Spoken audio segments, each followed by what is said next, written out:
Vote का दम।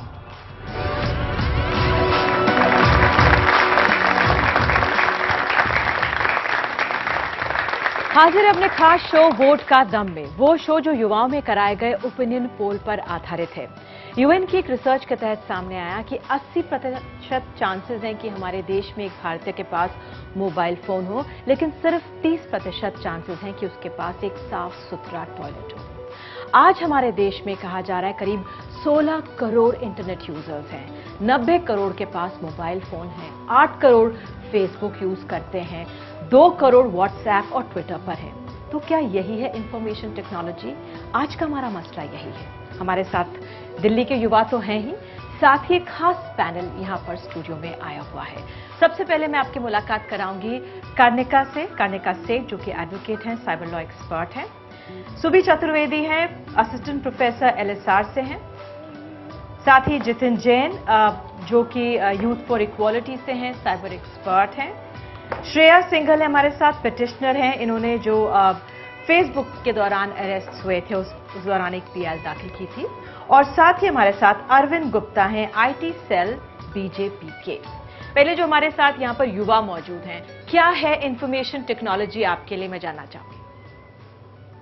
Information technology से बेसिकली मतलब यही है कि जो इंफॉर्मेशन है उसको हम लोग किस तरह से यूज़ करें एंड आपस में उसका मतलब एडवांटेज फ़ायदा उठाएं इंफॉर्मेशन का और शेयर का इंफॉर्मेशन जो हम लोग के पास है। ठीक है, कर्णिका आपके पास आऊंगी। आपने देखा कि ज्यादातर जो हमारे युवा थे शांत थे जब उनसे पूछा क्या है इंफॉर्मेशन टेक्नोलॉजी।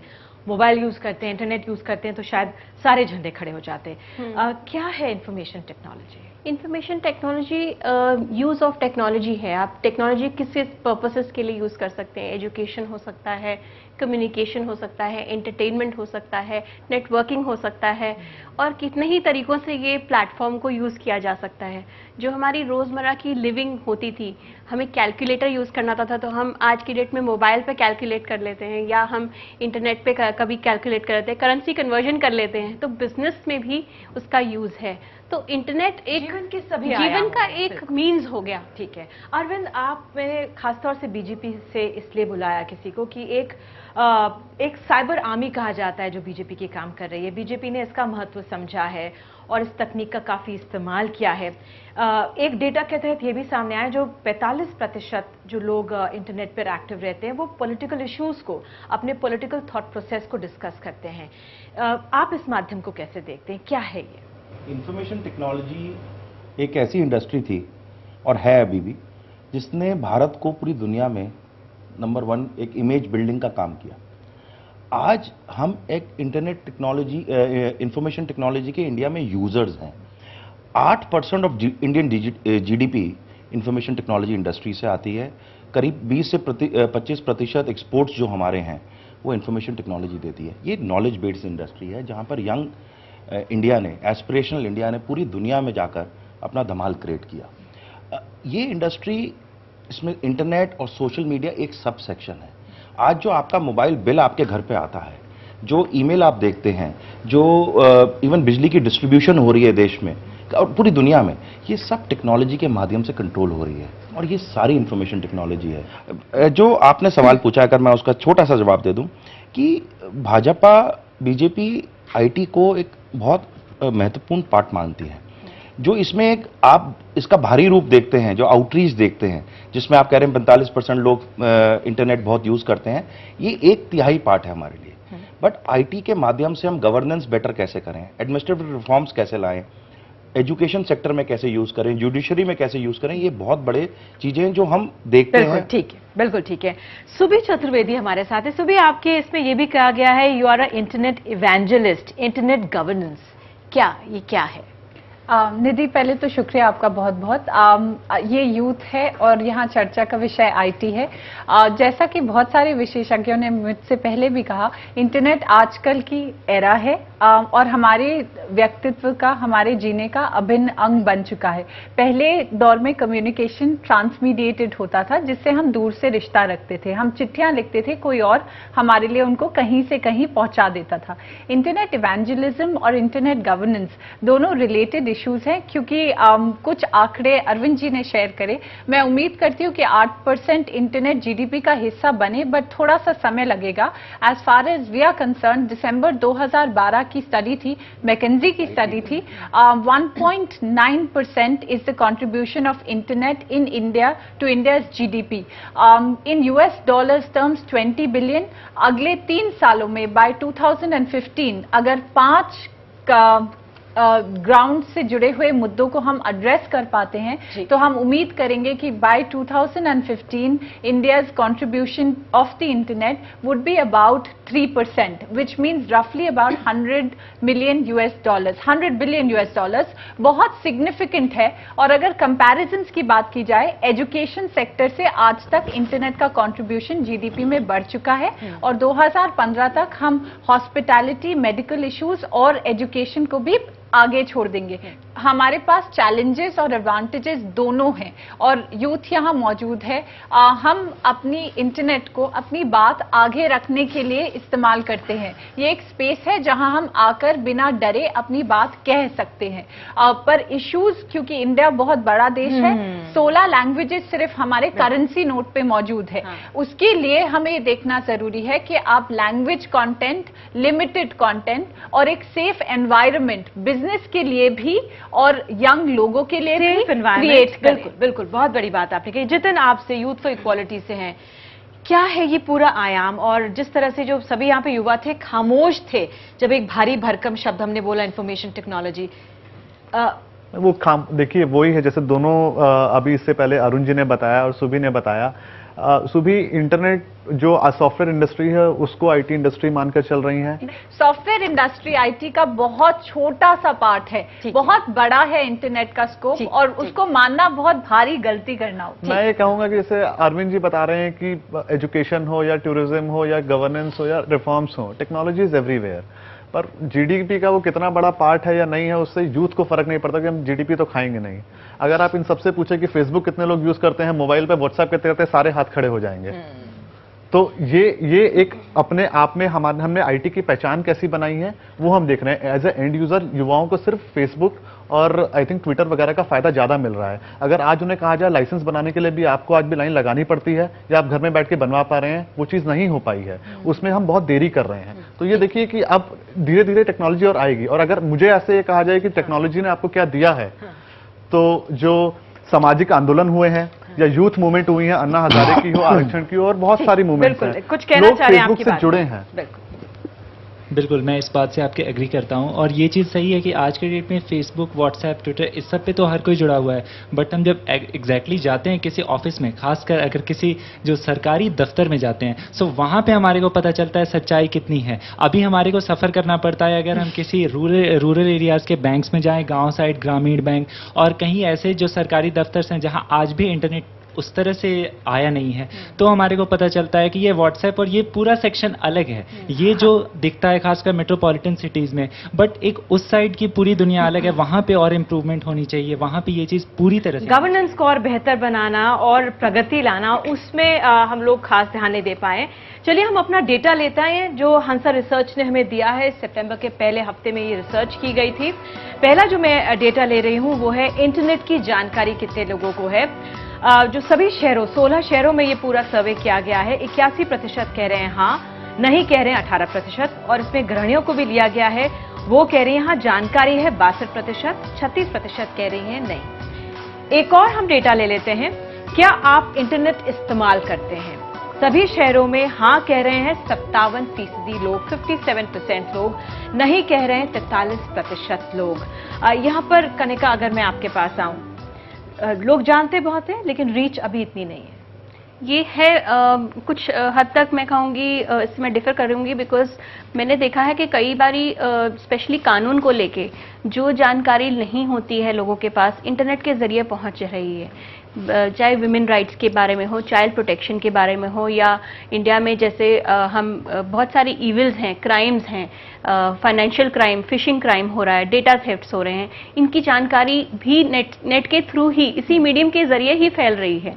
तो एक सिर्फ और एरियाज ये जैसे कानून की कह लीजिए या ह्यूमन राइट्स कह लीजिए, सिर्फ इसकी जानकारी ही नहीं फैल रही, बट एजुकेशन सेक्टर में भी इसका काफ़ी रोल प्ले है।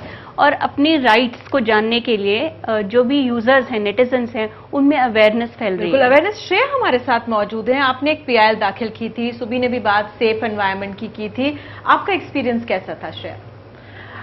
मेरा एक्सपीरियंस बहुत ही अच्छा है इंटरनेट के साथ। अगर मैं अभी लॉ पढ़ रही हूँ DU में, तो अगर मुझे कुछ CRPC का अगर कोई एक्ट सेक्शन मेरी प्रोफेसर बोलती है, तो मेरे पास CRPC नहीं है, फ़ोन पर जल्दी से मैं सर्च कर देती हूँ, सेक्शन मेरे सामने है। सोशल मीडिया पर बहुत सारे अब जैसे ग्रुप्स बन रहे हैं, जैसे बस मैं छोटा एग्जांपल ले रही हूँ कि एक फूड टॉक इंडिया ग्रुप है, जो हमें वो सिर्फ जिनको लोगों को ये रेस्टोरेंट अच्छा हुआ, तो इतने अब लोग इस्तेमाल कर रहे हैं कि सब ये नहीं कि एजुकेशन या गवर्नमेंट, पर एंटरटेनमेंट में भी बहुत ही जा रहा है। और वो है यूथ। ठीक है, एक और डेटा लेते हैं। किस पर देखते हैं इंटरनेट? जो हमारा डेटा है सभी शहरों का कहता है मोबाइल फोन पर 66%, 66% मोबाइल फोन पर देखते हैं। डेस्कटॉप और लैपटॉप पर 32% और टैबलेट पर 0% कहा गया है। कम लोगों के पास होगी शायद इसलिए। एक और डेटा हम साथ में ले लेते हैं, वो है ऑनलाइन क्या पसंद है, क्या आप नेट पर सबसे पहले सर्च करते हैं जिस पर आप जाना चाहेंगे? अपने फ्लैग्स उठाइए। यूज करते हैं भाई कि नहीं? जी, फेसबुक। ठीक। प्लेसेस टू विजिट, जानकारी चाहिए हमें, खाने के लिए कहाँ जाना है, मूवी कौन सी देखनी है, सब बहुत आसान हो गया है। एक तो सोशल मीडिया जैसे कि इन्होंने बताया, फेसबुक और ट्विटर हो गया। दूसरा, जैसे हमें कोई भी जैसे ऑनलाइन शॉपिंग साइट्स हैं, आजकल मुझे लगता है ज़्यादातर युवा प्रेफर करते हैं कि ऑनलाइन कुछ सामान खरीदे रादर देन दुकान पर जाकर खरीदे। चलिए हम डेटा बताते हैं। ऑनलाइन क्या पसंद है? सोशल वेबसाइट्स 82% को पसंद है, 82%। वीडियो गाने डाउनलोड करना 34%, सूचनाओं की खोज 32% कहा गया है इसमें। तो हमने युवाओं की अपनी राय ली है। और एक और डेटा, पसंदीदा सोशल नेटवर्किंग साइट्स कौन कौन सी हैं? बोल सकते हैं जोर से, कौन सी वेबसाइट पसंद है? कोरा, फेसबुक। चलिए मेरा डेटा भी यही कहता है, 87% कह रहे हैं फेसबुक, गूगल 9%, ट्विटर 1% कह रहे हैं। ये मैं जानना चाहती हूँ, क्या करते हैं आप सोशल नेटवर्किंग साइट्स पर? हम जैसे फेसबुक है, हम मोस्टली अपने फ्रेंड्स से कांटेक्ट रखने के लिए, और मतलब मेरे हिसाब से तो अपना टाइम किल करने के लिए।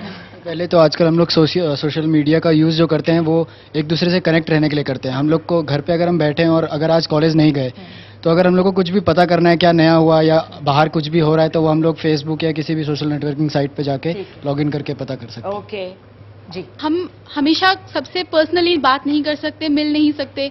समबडी आर अब्रॉड, तो हम सबसे ग्लोबल सिटीजन बन सकते हैं by the medium of social. ठीक है, ये पॉइंट वैसे कोई बोलेगा नहीं, पर मैं कहना चाहता हूँ कि हम फेसबुक से शो ऑफ करने के लिए आते हैं। जैसे मैंने कोई घड़ी ली, कार ली, तो मैं सबसे पहले उसकी फोटोग्राफ अपनी डालूंगा और उसमें मैक्सिमम लाइक्स आए वो चाहूंगा। अच्छा, ठीक है।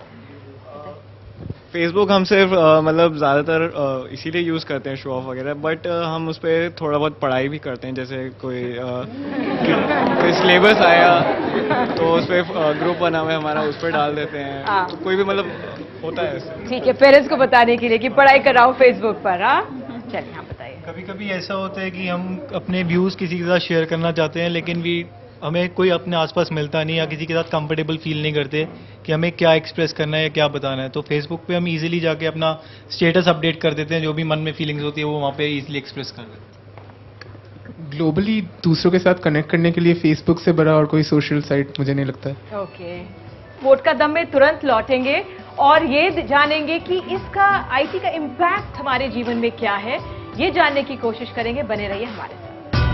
वोट का दम, वोट का दम, वोट का दम, वोट का दम, वोट का दम,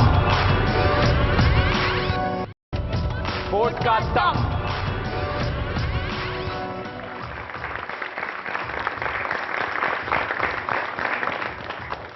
वोट का दम में एक बार फिर से हम हाजिर हैं और इंफॉर्मेशन टेक्नोलॉजी का इम्पैक्ट क्या है हमारी जिंदगियों में, वही अब जानने की कोशिश करेंगे निजी जिंदगी में कुछ देर में। लेकिन पहले क्या असर हो रहा है हमारे समाज में, ये समझने की कोशिश करते हैं। डेटा जो हम लेते हैं, तकनीक का असर शिक्षा के क्षेत्र में 27% असर हुआ है, संचार यानी कम्युनिकेशन में 25%, गरीबी उन्मूलन में 15%, स्वास्थ्य में 12%।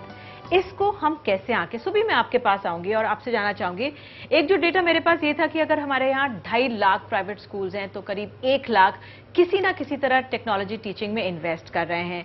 एक डेटा ये भी है कि करीब एक साल में $500 मिलियन के करीब यानी कि 3,000 करोड़ के करीब लगाया जाए, इन्वेस्ट किया जाएगा पर ईयर।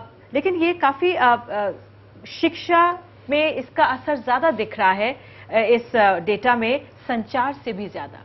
आप कैसे देख रहे हैं? निधि, आंकड़े बहुत ही पॉजिटिव हैं, पर उससे हमें ये भी पता चलता है कि बहुत कुछ और करने की आवश्यकता है। हमने शुरू में बात करी कि दिल्ली का युवा या यहाँ बैठे लोग तरह तरह से मोबाइल फोन या इंटरनेट टेक्नोलॉजी का इस्तेमाल करते हैं अलग अलग कारणों के लिए, पर ITU या इंटरनेशनल टेलीकॉम यूनियन का डेटा ये बताता है कि इंटरनेट पेनिट्रेशन इंडिया में मात्र 11.4% है। इसका मतलब ये है कि बहुत सारे और देश हैं, विकसित देश, जहां पे और बहुत ज्यादा काम हो रहा है। एजुकेशन सेक्टर में अभी बैंगलोर में रिसेंटली एक इंजंक्शन पास हुआ जहां 1 से लेकर 10वीं क्लास के बच्चों को कहा गया कि अपने फेसबुक अकाउंट्स बंद कर दें क्योंकि आप बहुत सारा समय वेस्ट कर रहे हैं। पर आवश्यकता ये है कि क्या सरकार एक ऐसी नीति जैसे नेशनल एजुकेशन पॉलिसी आई, नेशनल डिजिटल लिटरेसी की बहुत ज्यादा अहम आवश्यकता है इस वक्त, और हम जब ऑनलाइन हैं तो ऑनलाइन हम क्या क्या कर रहे हैं। सिर्फ मोबाइल फोन पे हरे बटन या लाल बटन का इस्तेमाल करना काफी नहीं है। मैं यहाँ पे युवाओं से पूछना चाहूंगी, आप अपने फ्रेंड्स के साथ कनेक्ट करने में तो इसको साइट्स को और मोबाइल वगैरह का यूज करते हैं, पढ़ाई के लिए भी करते हैं या कितना? अगर आप रेशो देखें तो किसका कैसा प्रतिशत है, बताएं। हमें कोई भी चीज जाननी होती है, सबसे पहले हमारा यही होता है गूगल कर लो इसे। तो मोस्ट ऑफ द थिंग्स जो हमें कुछ नहीं पता होता सबसे पहले हम उसे गूगल करते हैं। ठीक है, गूगल करते हैं जी। जैसे मैं इलेक्ट्रॉनिक्स मेजर हूँ तो मुझे बहुत सारे लेक्चर्स भी ऑनलाइन देखने को मिल जाते हैं। फॉर एग्जांपल NPTEL के वीडियोस होते हैं, यूट्यूब पे भी बहुत अच्छे वीडियोस होते हैं जिसको यूज़ करके हम बहुत सारी इन्फॉर्मेशन ऐसे गैदर कर सकते हैं जो कि हमें क्लास में नहीं समझ में आती है। तो बहुत सारे कॉन्सेप्ट्स हैं, ऐसे पढ़ सकते हैं। मैं ये जानना चाहिए, ratio connection with friends, connectivity with friends या पढ़ाई, वो कौन सा रेशियो ज्यादा है? आप लोगों को क्या लगता है कि आप किसके लिए ज्यादा इसको इस्तेमाल करते हैं नेट का? मार्क ज़करबर्ग जो फेसबुक के फाउंडर थे, उन्होंने कहा था कि अगर मैं फेसबुक पे नहीं होता तो मैं माइक्रोसॉफ्ट में होता। मैं भी यही कहूंगा कि अगर आज मैं फेसबुक पे ना होता तो शायद मैं माइक्रोसॉफ्ट में बैठा होता। पढ़ने के लिए मैं जरूर फेसबुक खोलता हूँ, इंटरनेट यूज करता हूं, but I and up doing something else. तो रेशियो जो है पढ़ाई का बहुत ज्यादा कम हो जाता है, ऑल्दो इंटेंशंस मेरे पढ़ने के रहते हैं, विकिपीडिया विजिट करते हैं। Ma'am is absolutely right. खोलते तो हम स्टडी के लिए हैं कि गूगल खोलेंगे, विकिपीडिया पे कुछ न्यू स्टडी करेंगे, but will and up with the Facebook. That's absolutely right. Okay, आपके पास आ चुकी हूं मैं जी। हम फेसबुक खोले थे, एक टैब पे फेसबुक खुला होता है, दूसरे में हम ठीक है विकिपीडिया पे कुछ ढूंढ रहे होते हैं, बट उस टैब पे हम कम जाते हैं, फेसबुक पे फ्रेंड्स के साथ बात करना ज्यादा प्रेफर करते हैं। तो I think ratio social media पे मतलब ज्यादा स्पेंड होता है ना कि एजुकेशन पे। एजुकेशन में अगर देखा जाए तो आप जो यूट्यूब वीडियोस देख रहे हैं, फॉरेन यूनिवर्सिटीज की जो वेबसाइट्स हैं वहां से आप स्टडी मटेरियल डाउनलोड कर रहे हैं, वो प्रैक्टिकल यूसेज से हो रहा है। डिस्टेंस लर्निंग का इस्तेमाल ज्यादातर वो लोग कर रहे हैं जो रूरल एरियाज में है, जो आपकी सिटी में कॉलेजेस में जा नहीं पाए, और जो लोग वहाँ रूरल एरियाज में बैठे हैं उनके पास इतने हाई स्पीड इंटरनेट के संसाधन नहीं है कि वो एक्चुअली इंटरनेट के ऊपर बैठ के डिस्टेंस लर्निंग कर जाएं। शहरों में बहुत लोग रहते हैं, बट आप गांव में जाके देखिए, उसको भी बच्चे को लेटेस्ट तकनीक पढ़ने का बहुत शौक है। SD कार्ड्स के ऊपर दिल्ली में आते हैं, लेक्चर डाउनलोड करते हैं और अपने गांव में जाके टैबलेट्स पे और मोबाइल फोन पे पढ़ते हैं। अच्छी शिक्षा लेने की इस time desire, aspiration number 1 factor है यंग इंडिया के अंदर। ठीक है। जो हम दूसरा डेटा ले रहे हैं कि तकनीक का संचार पर क्या असर है, जबरदस्त असर है 64%, थोड़ा असर है 21%, कोई असर नहीं है 7%, पहले से खराब हुआ है 3%। यहाँ पे एक सवाल ये है कि किसान है उसको सीड्स की जानकारी मिल जाती है, मौसम की जानकारी मिल जाती है, कितना असर कम्युनिकेशन? एक चीज आप देखिए, मैं सिर्फ 7 साल की स्टडी लीजिए, बिकॉज ज्यादातर लोग जो हमारे यहाँ पर बैठे हैं उन्होंने शायद 5-6 साल में इंटरनेट और ये मोबाइल फेसबुक का इस्तेमाल करना शुरू किया है। आप अगर आप 5-6 साल पहले देखें तो हम सिर्फ सुबह अखबार पढ़ते थे या टीवी में न्यूज़ देखते थे कि ये देश के अंदर हुआ।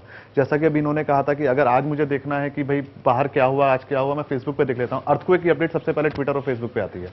तो आप ये चीज़ देखेंगे, एक यंग मिडिल क्लास जो आज से 5-6 साल पहले तक सिर्फ एक इन्फॉर्मेशन का एंड यूजर था, today they have become a million journalist on Facebook, they are able to form their own political opinions. And आज ऐसे हालात पैदा हो गए हैं कि कई बार मेन स्ट्रीम मीडिया को भी सोशल मीडिया का ओपिनियन देके अपने न्यूज एजेंडा को तय करना पड़ता है, और इसके लिए इन लोगों को बहुत बड़ा एक हमको मतलब जो है धन्यवाद देना चाहिए।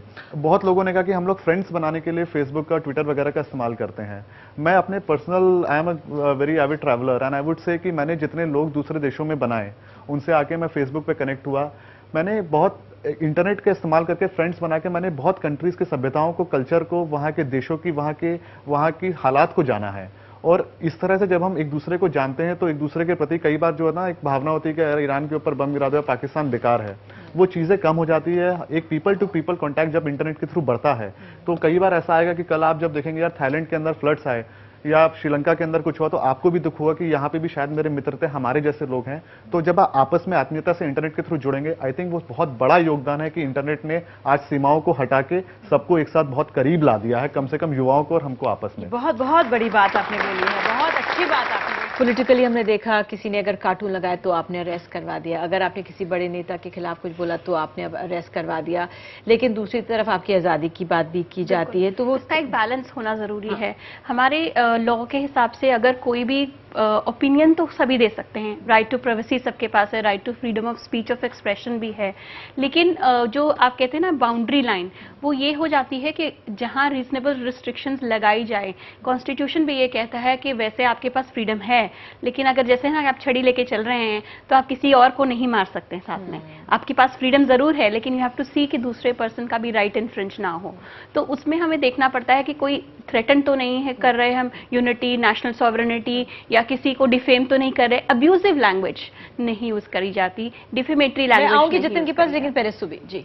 निधि, मुद्दा बहुत अहम है और हम सबके लिए बहुत ज्यादा खास है। जब आप 2 छोटी छोटी लड़कियों को जेल भेजते हैं तो आप एक संकेत दे रहे होते हैं। आप सिर्फ हमको ये बोलने से मना नहीं कर रहे कि हमें थोड़ी सी परेशानी हुई। यहाँ लोगों ने बात करी हमारे लिए फेसबुक या इंटरनेट क्या माने रखता है। बहुत माने रखता है, क्योंकि सिर्फ एक यही जगह है, यही एक आवाज है जहां हम अपने मुद्दे, जिन बातों से हमें फर्क पड़ता है, बिना डरे कह सकते हैं। अगर आप एक कानून ऐसा बना जो 1857 में म्यूटनी को रोकने के लिए बना हो, या दूसरे देशों को बिना देखे समझे blindly cut copy paste job किया हो, जैसे आप कहते हैं मेट्रो में चलते वक्त माइंड द गैप, जब कोई गैप नहीं होता। हमें दिमाग लगाने की भी आवश्यकता है। कॉमन सेंस इतना अनकॉमन नहीं है। अगर एक कानून से रोज लोगों को जेल भेजा जा रहा है, प्रोफेसर्स को दिक्कत हो रही है, एकेडमिक स्पेसेस में परेशानियां हो रही हैं, और सिर्फ अनॉयंस के बेसिस पे या इनकन्वीनियंस के बेसिस पे अगर आपको लगता है लैंग्वेज में परेशानी है, हमें वो कानून में सुधार की आवश्यकता है और अभी चाहिए। मैं मानती हूँ, क्लैरिफिकेशन चाहिए। जितिन, हमने यूपी में दंगे देखे थे, लेकिन कानून के बावजूद ये इतना फोन के जरिए ये वीडियो फैला था, उससे कहा गया, जो सरकार की तरफ से कहा गया कि इस वीडियो की तरफ से, लेकिन कुछ रेगुलेशंस की जरूरत है। देखिए, देश के अंदर आप एक कानून बनाए और लोगों को कहें कि ये कानून को आपको फॉलो करना है, नहीं तो जेल भेजा जाएगा, आप उसको इम्प्लीमेंट कर सकते हैं। क्योंकि पर वो आप इसलिए कर सकते हैं कि देश की एक सीमा होती है, वो आपके जुरिडिक्शन और कंट्रोल में होता है। इंटरनेट आपकी प्रॉपर्टी नहीं है, सरकार की, आपके कंट्रोल में नहीं है। आप कितने भी बड़े कानून बना लीजिए, आप कितने भी बड़े मॉनिटरिंग फ्रेमवर्क बना लीजिए, you can not control any information on the internet. जहां तक रेगुलेशन की बात आती है, मैं रेगुलेशन के लिए वहां तक एग्री हूं जहां सरकार कुछ नियम बनाए कि भाई आप किसी के प्रति जो है अपशब्द का इस्तेमाल ना करें। I mean, they should be a difference of opinion, but they should be no disgrace. छोटा सा ब्रेक ले लेते हैं और इसका हमारे निजी जीवन पर क्या असर पड़ा है, ये भी हम जानेंगे वोट के दम में तुरंत। वोट का दम, वोट का दम, वोट का दम, वोट का दम, वोट का दम, वोट का दम, वोट का दम, वोट का दम।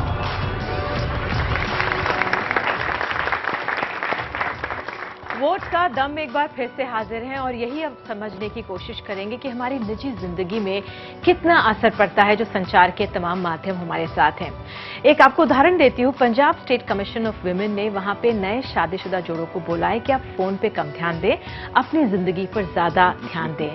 बात यह कि मामले उनके पास ये आए कि जो सासें थी वो अपनी नई बहुओं को कह रही थी वो तो ज्यादातर फोन में लगी रहती हैं, तो फोन का इस्तेमाल कम करें। तो इस तरह से वुमेन कमीशन को भी दिशा निर्देश जारी करने पड़ रहे हैं। यहाँ पर कई युवा मौजूद हैं, इनके पर्सनल एक्सपीरियंसेस कैसे रहे हैं वो अब जानते हैं। कितने हैं जिनको personal, emotional, happy, good experiences हुए हैं? ओके। इमोशनल था, बहुत दुखदायी था। मैं एक बंदी से मिला फेसबुक पे, उसने कहा कि तुम आओ और कैफे के सामने मिलो। 6 घंटे खड़े करवाया लेकिन आज तक नहीं दिखी वो। मेरे एक रिलेटिव है, he is my cousin. Social networking sites के थ्रू उनकी शादी हुई एंड आफ्टर 1 मंथ उनका डिवोर्स हो गया। फेसबुक के थ्रू जैसे being a mass com student तो मैं कई लोग से मिलता हूँ जो इंटरेस्टेड है शॉर्ट फिल्म मेकिंग में या डॉक्यूमेंट्री मेकिंग में। तो हम मिलते हैं, गेट टुगेदर करते हैं और एक नए प्रोजेक्ट पे काम करते हैं। तो काफी एक्साइटिंग रहता है नए लोगों से मिलना, नए टैलेंट से इंटरेक्ट करना। आई थिंक बहुत ब्रेव है आप लोग जो अपने पर्सनल एक्सपीरियंसेस शेयर कर रहे हैं। ये माध्यम हम सबके लिए बहुत ज़रूरी है। तो मुझे पता नहीं आगे क्या होगा, पर ये समय बहुत अच्छा है क्योंकि आपके पास ऑप्शंस बहुत सारे हैं। हमारे पास ऑप्शंस बहुत लिमिटेड थे एक दूसरे से जुड़ने के लिए, अपनी बात कहने के लिए। आजकल ताक पे क्या है, इंटरनेट और फ्रीडम, दोनों ऐसी चीज़ें जो हमारे लिए बहुत इंपॉर्टेंट है।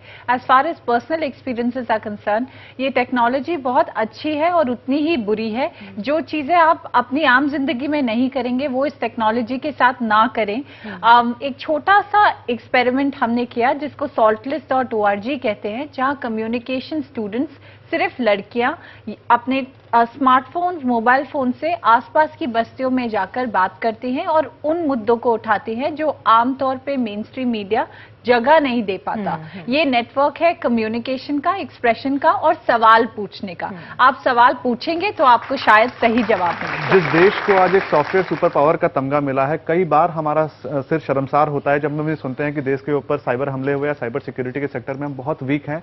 और क्योंकि हम सारी होस्टाइल कंट्रीज से घिरे हुए हैं, रोज डर लगता है कि कभी अमेरिका स्पाई कर रहा है, कभी चाइना स्पाई कर रहा है। तो साइबर सिक्योरिटी के देश में भी, जो कि विश्व की हम एक सबसे बड़ी सेना है, वहां पे भी हमें एक बहुत बड़ी सेना इकट्ठी करनी है ऊपर उठ के, ताकि भारत साइबर सुरक्षा के क्षेत्र में भी और सॉफ्टवेयर एक्सप्लोर के क्षेत्र में भी जो है अपना जो स्थान है वो बरकरार रखे। बिल्कुल। जैसे आप कह रहे हैं इंटरनेट यूज करो, इंटरनेट तो यूज करेंगे, ज्यादा से ज्यादा करेंगे, इंसाइक्लोपीडिया, विकीपीडिया, सब चीजें हैं, हम हर चीज पे जाएंगे, लेकिन वो डाटा सिक्योर है कि नहीं वो हमें नहीं पता। उसकी सिक्योरिटी हमें कौन देगा? गवर्नमेंट। एक चीज मैं कहना चाहूंगा, और ये बहुत चाहूंगी सिक्योरिटी को लेके, आपने ये सिक्योरिटी का इशू उठाया है, तो सिक्योरिटी इस टाइम पे इंटरनेट पे है भी और नहीं भी। इस टाइम पे ये है कि अगर आप देखेंगे कि अगर पेमेंट गेटवे पे जा रहे हैं तो वो HTTPS है कि नहीं, सिक्योर सॉकेट लेयर यूज कर रहा है या नहीं कर रहा है, वो एक पर्टिकुलर एस्पेक्ट बहुत जरूरी है। क्योंकि फिशिंग अटैक्स हो रहे हैं आज की डेट में, फिशिंग ही नहीं विशिंग और स्मिशिंग भी शुरू हो गया है। सपोजिंगली किसी को अटैक हो, वो कहाँ जाए, उसको ये नहीं पता कि उसको इमीडिएटली पुलिस स्टेशन में रिपोर्ट करना है। क्या वो इस चीज को ब्लॉक करवा सकता है? क्या करना चाहिए आप बताइए। कर सकता है, बिल्कुल कर सकता है, ब्लॉकिंग भी पॉसिबल है। और ये कोर्ट के जरिए चाहिए उसके कोर्ट, एक तो ये FIR करें, फटाफट जो है कंप्लेंट लॉन्च किया जाए, उस पर क्रिमिनल एक्शन हो सकता है, कार्रवाई हो सकती है। उसके अलावा वो जो अगर कोई पर्टिकुलर ऐसा कोई ऑब्जेक्शनेबल पेज है तो उसको ब्लॉक किया जा सकता है। टाइम कंज्यूमिंग बहुत समय लगता है और बहुत पेचीदा है ये। जैसे फेसबुक पर तो ये एक है, अगर स्पैम रिपोर्ट करना है या कुछ ब्लॉक करना है तो वो 36 आवर्स के अंदर वो ब्लॉक कर देते हैं। अगर वो अपना छोटा इन्वेस्टिगेशन कर सकते हैं तो वो आप वहां पर तो शुरू कर सकते हैं अगर बहुत ही ऑब्जेक्शनेबल है। अगर आपको इमीडिएट एक्शन रिलीफ चाहिए तो I don't think courts fast enough हैं अभी। ऑनलाइन FIR करने की सुविधा क्यों नहीं मिलती हमको?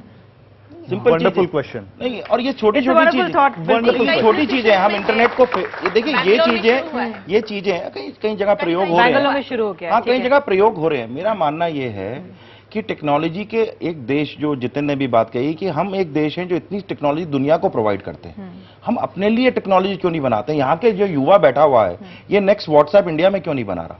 इनोवेशन को बिल्कुल भी प्रोत्साहन नहीं मिल रहा है। देखिए, जो मेरा तमाम डेटा जो थोड़ा मौजूद है वो निजी जिंदगी को लेकर है। जल्दी से पढ़ देती हूँ कि वर्चुअल वर्ल्ड में खोए हैं कितने क्या रिश्ते। हाँ कह रहे हैं 60%, नहीं कह रहे हैं 33%। रिश्ते बिगड़ने के लिए तकनीक क्या दोषी है? दिल्ली में 73%, मुंबई में 65%, चेन्नई में 46%, कोलकाता में 42% है। यहाँ तक कि एक मामला सामने आया हैदराबाद का तलाक करने का, वो स्काइप पे तलाक हो गया था। कहाँ तक ये पहुँच रहा है? देखिए, वो जो तलाक की जहां तक बात है वो तो पर्सनल लॉ पे डिपेंड करता है कि कौन सा पर्सनल लॉ अप्लाई करता है, हिंदू मैरिज एक्ट है या किसके तहत शादी हुई है। तो बट हाँ, ऐसे बहुत केसेस हो रहे हैं जहां फेसबुक को लेके एक प्रिंट आउट लिया जाता है और कहा जाता है कि ये सो एंड सो पर्सन, बिल्कुल ऐसे होता है कि भी चार्जेस ऑफ एडल्ट्री लगा दिया, चार्जेस ऑफ बाइगेमी लगा दिया, या चीटिंग बाय पर्सनेशन हो रहा है, आइडेंटिटी थेफ्ट हो रहा है, ये केसेस आ रहे हैं। और यही स्काइप और जितने आप कह रहे हैं चैटिंग जो है, या की लॉगर्स के जरिए कोई इंफॉर्मेशन निकाली गई, या कोई हो सकता है कि वीडियो क्लिप हो, या कोई स्टेटमेंट्स, कमेंट्स, वो उनको लेकर भी एविडेंस, इलेक्ट्रॉनिक एविडेंस कोर्ट में दिया जा रहा है। देखिए, जो बहुत पहले सुरभि जी ने बोला था, मैं उसी को फिर से दोहराऊंगा। इंटरनेट पे कोई भी वो चीज नहीं करनी चाहिए, या किसी भी तरह से नहीं करनी चाहिए जो आप अपनी निजी जिंदगी में वैसे ही नहीं करते। क्या हो रहा है कि ये बहुत सारी चीजें, मैं एक उदाहरण दूंगा जो आपने बोला।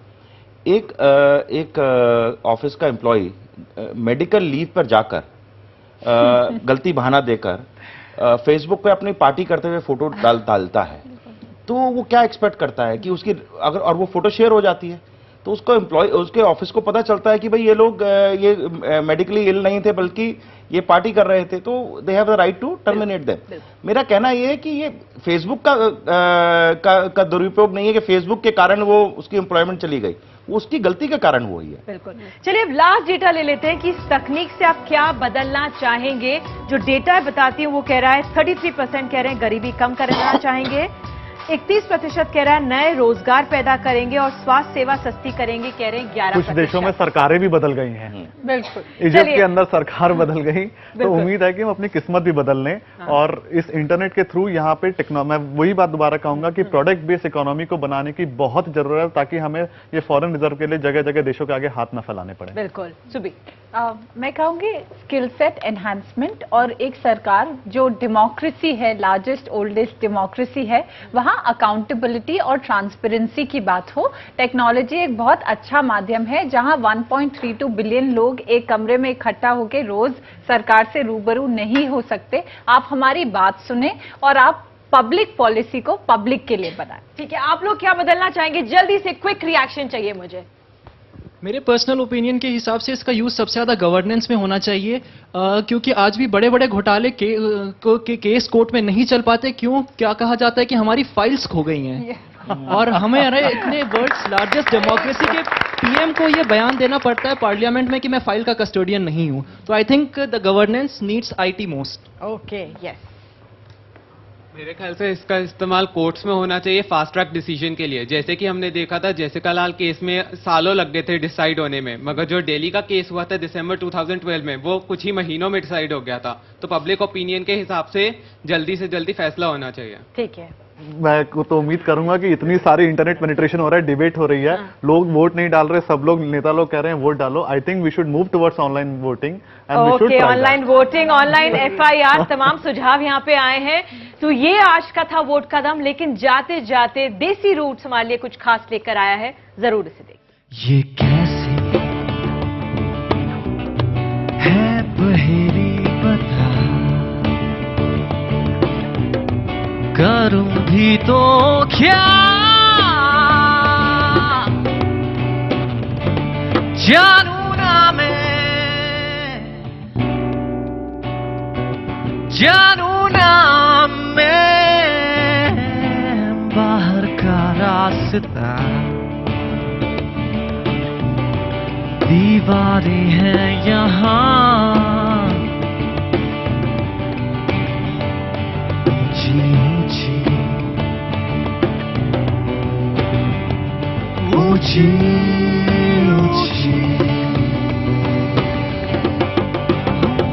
कभी लगे जैसे बादलों पे मैं चल रहा, कभी लगे लहरों के संग संग बह रहा, कभी कभी लगे हर बात की है कोई वजह, कभी कभी लगे सब कुछ बेवजह। वोट का दम, वोट का दम, वोट का दम, वोट का दम, वोट का दम।